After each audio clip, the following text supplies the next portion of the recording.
Alright. Hey, this is Tyler here. So I'm gonna be making a little list of cult classics that I actually like and that you probably haven't heard of, but I'm gonna show you a list of stuff that I have that are films that I have that are cult classics that I actually like, that you probably haven't heard of. So here we have Anastasia. This is the 1990s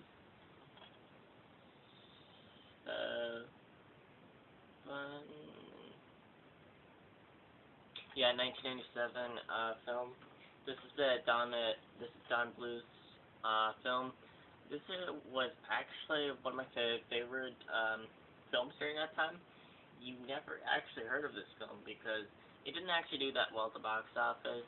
It actually did okay, but it wasn't like a huge animated film like the Disney films. And this is like during the Disney and other production companies battle for animated dominance. So this one didn't do that well, but it is actually quite memorable. It has some fantastic animation, and also the musical numbers are quite fantastic. Even though that it doesn't do well with Russian history, it is actually quite inspiring and fun to look at. So check it out if you haven't.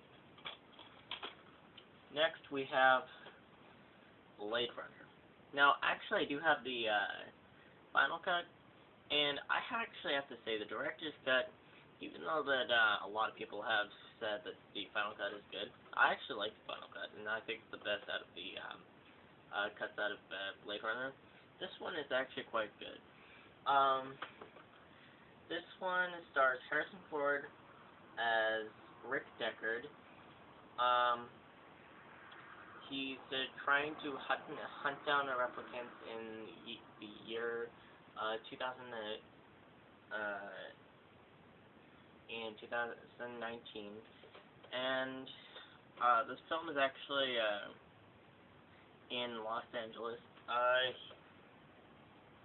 He meets a woman who's a replicant,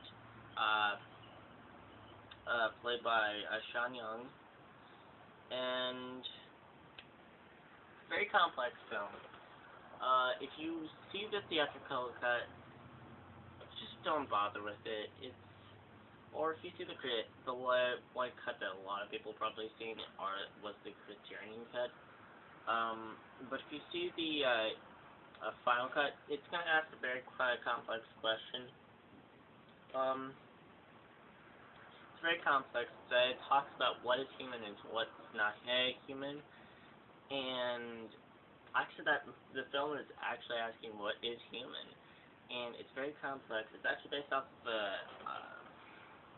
a Philip K. Dick novel, Do Androids Dream of Electric Sheep? This is what it's based off of.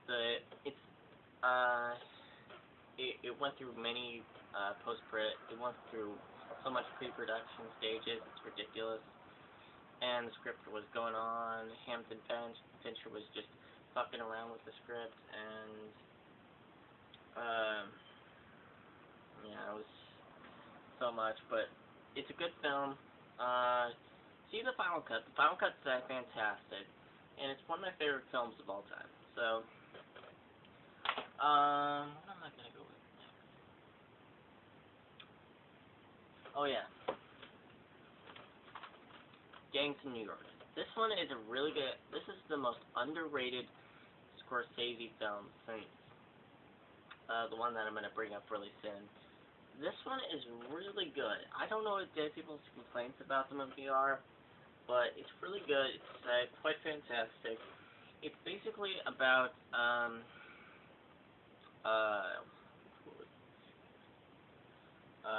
it's about Amsterdam.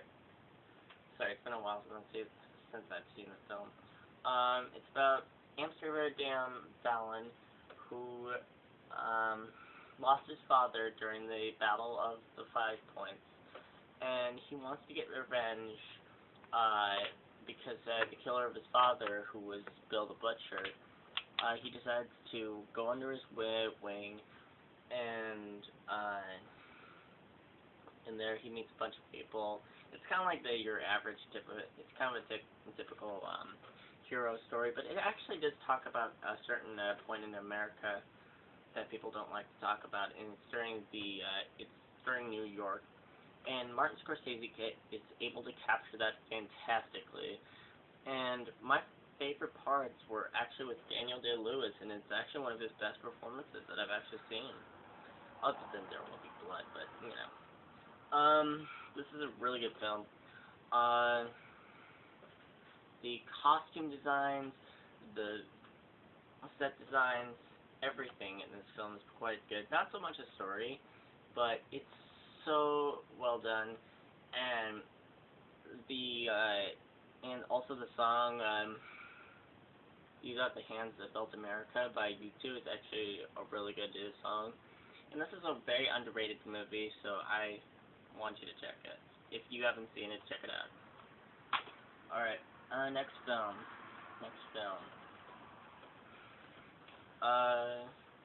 Oliver Stone's JFK. This is about the JFK assassination. It all actually takes place during the JFK assassination era. This stars Kevin Costner as Jim Garrison. He's an attorney that's trying hard enough to try to clear Lee Harvey Oswald, and trying to say that it wasn't just a lone killer. And when you see this film, you'll actually understand. It's very complex, but my favorite parts of the film were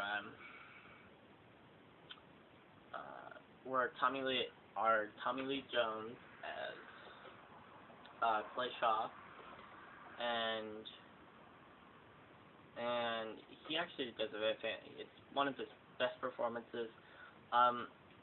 Kevin Costner does an okay job, but I just don't like Kevin Costner in general. Gary Oldman does a good job too. As Lee Harvey Oswald. It's really hard with his accent, but you know, what you gonna do when you're British? Anyways, this is a really good film. Check it out. Next, I'm going on with the VHS here. We have Legend. Legend is actually a pretty good film. It's been a while since I've actually seen it. It's your typical hero, damsel in distress story. It's been a while since I've actually seen it, but when I saw it, I thought it was kind of hard to see it, but you know, it's actually a pretty good film. As you see, it stars Tom Cruise,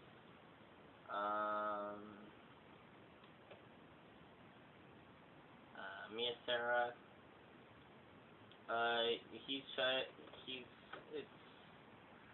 It's a Ridley Scott film. The direction is fantastic. Tim Curry is menacing as hell and gave me nightmares. It's an okay film, but it's pretty good actually if you consider it a Ridley Scott film. Another underrated Ridley Scott film, so just check it out. I'll try to see it sometime soon. I should watch it again.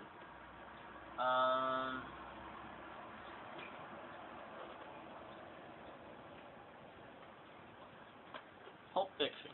I think everybody has seen this film, but I'm just gonna give my little review of this film. This is like my second favorite film of all time since The Godfather, and this was like my first like Quentin Tarantino film that I ever saw, and I heard about this film and I was like, well, I want to see it, and it's like it's my second favorite film of all time next to The Godfather, which The Godfather is my favorite film of all time.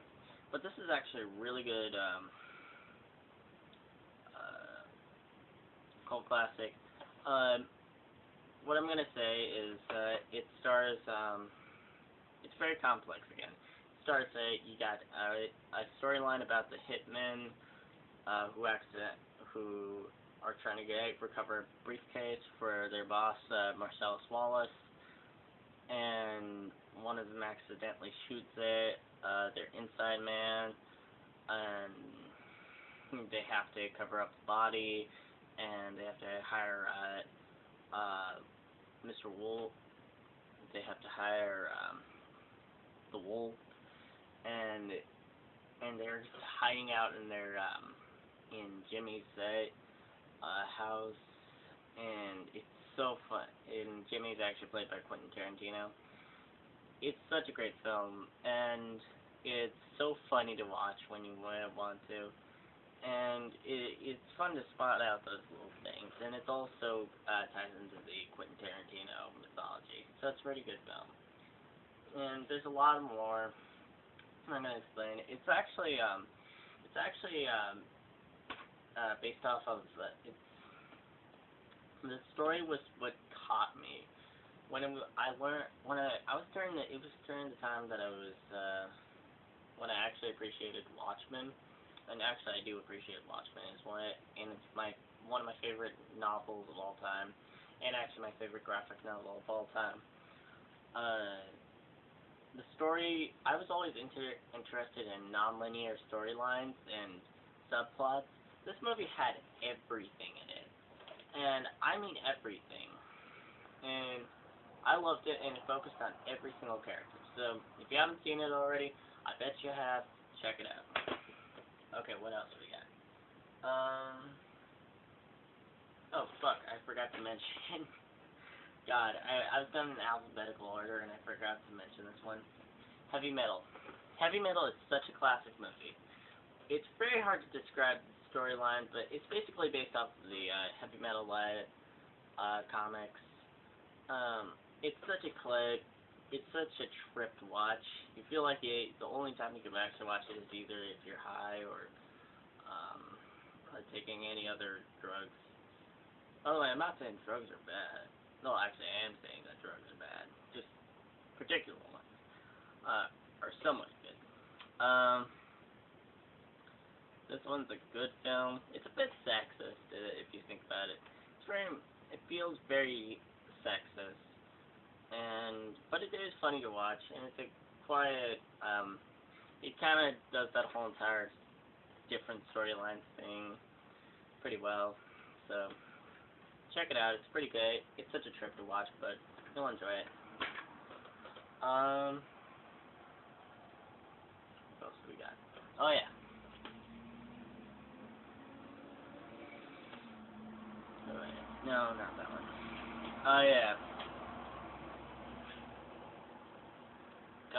Alright, Sin City 2. Sin City 2 is such a good film. Again, the whole entire non-linear storyline is actually really good. I love it.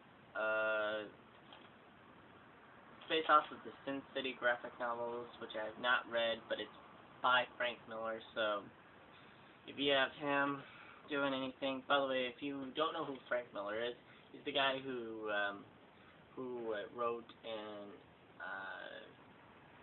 was the artist for the Batman: The Dark Knight Returns. If you haven't read that, check it out. 300,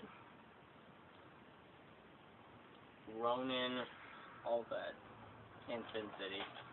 This one's really good. It's, again, the whole entire storyline thing. It's quite revolutionary. It does a fantastic job with the visual effects. It looks black and white. It looks like a film noir movie. It's pretty good. Check it out. I have not seen the unrated, extended, uncut version, so forgive me. So, yeah. Next. Khan! This one is actually a really good film. I love Wrath of Khan. I don't care. It's a good film. If you have not seen Wrath of Khan, then you are not a Star Trek or a sci-fi geek at all. It's a really good film. If you don't know anything about Star Trek, watch this film. This is like a part of the Star Trek uh, series. Actually, the film series. This is technically like it. There's a trilogy involved, like um, Star Trek 2, Star Trek 3, and Star Trek 4. So this film stars William Shatner as Kirk. This is actually based off of an episode which was Space Seed, and it's where the character of Khan was introduced. And this guy is actually very diabolical if you think about it. Ricardo Montalban as Khan is actually one of his good performances, but kind of corny though as an actor. But if you watch his performance, it's no, well actually Shatner is very laughable. But if you haven't seen this film, check it out. Kirstie Alley's in this film before she got fat. Oh, check it out. Good film. I'm gonna have another Star Trek film in there. First Contact. Really good film. Again, this one's a different storyline. This one's more of the Next Gen. And if you haven't seen Next Gen, then I don't know what you did not have a childhood during the 90s. This one is really good. Really fun, really fast-paced. It's almost close to the 2009 Star Trek film, but this one is so fast-paced, with witty dialogue and everything, and actually it's directed by Jonathan Frakes. So, yeah, if you have not seen this film, please check it out. It's really good. Like, it's a really good Star Trek film. And it's, like, the only time you'll ever see Patrick Stewart with a Tommy gun. Acting like goddamn Chick Tracy, going like this. Anyways,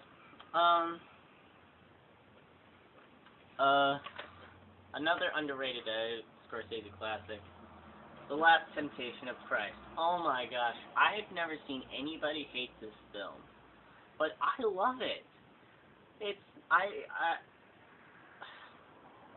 There was so much controversy over this film. This film stars, whatchamacallit,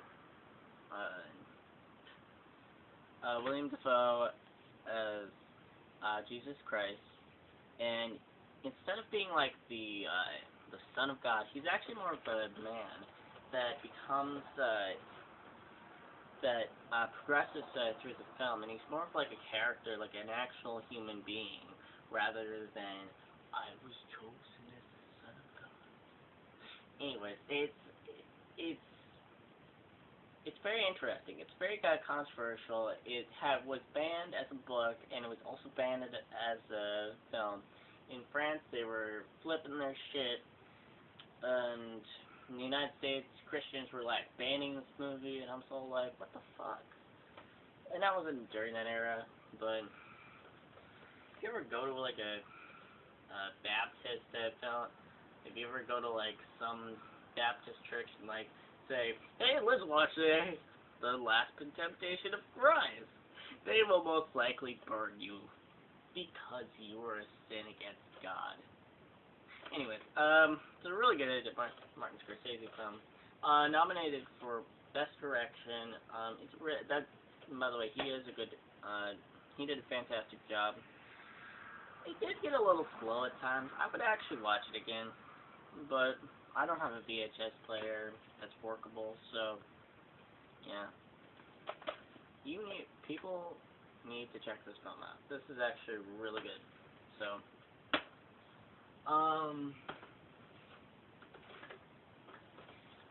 They Live.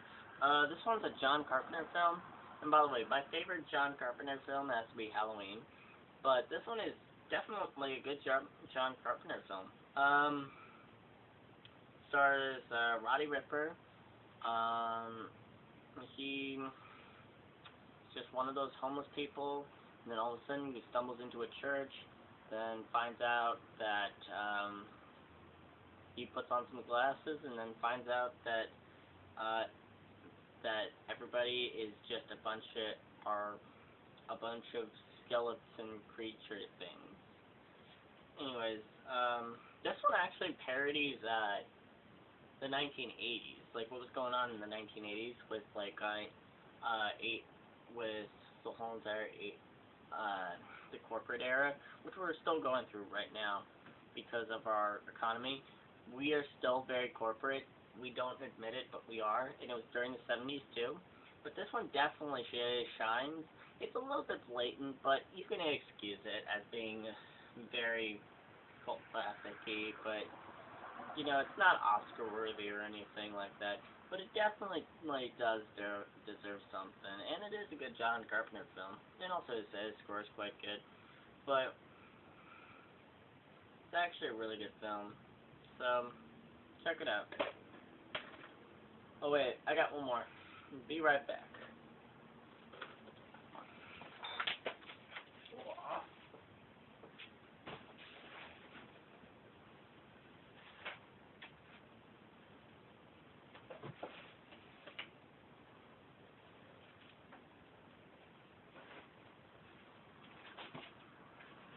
Alright.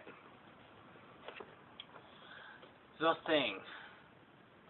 This one may seem boring, but it is actually creepy fucking hell as a film. It's based off of the 19. It was like it's like a remake of a film that came out years ago. Well, actually, more than like 40 years ago or something. Actually, I don't know, but this is a remake of the Thing. This is John Carpenter's The Thing. This is actually a really good film. Like, it's your basic alien terror movie, but like it says right there, it's a really good film. It does get a little bit slow at times, but the thing in the film is so goddamn terrifying. Oh, Jesus Christ. It is fucking horrifying to watch that thing. But it's a pretty good film. If you haven't seen it, check it out. Good John Carpenter film. It's probably my second favorite John Carpenter film out there. But it's so good. It's underrated. You need to check it out. So. And also, came out in 1982. It's probably better than E.T. I know it's blasphemy for me to say that anything's better than E.T., but the films from 82 were the best. The best ones were actually Gandhi, Blade Runner, and The Thing. So that's a good fit. That's a good film. So I think you guys have heard me talk about cult classics. So underrated or whatever cult classics. But yeah, I think I'm done with this video. So if you want to see more, like, rate, subscribe, favorite this video, and I'd like to thank you for watching. So if you want to see some more reviews from me, or you want to see me see a particular movie, or if you want me to make something or have a sketch or with my fucking My Touch or something, I don't know, any type of idea, send it to me, message me, whatever. Subscribe, and thank you very much for watching. Bye.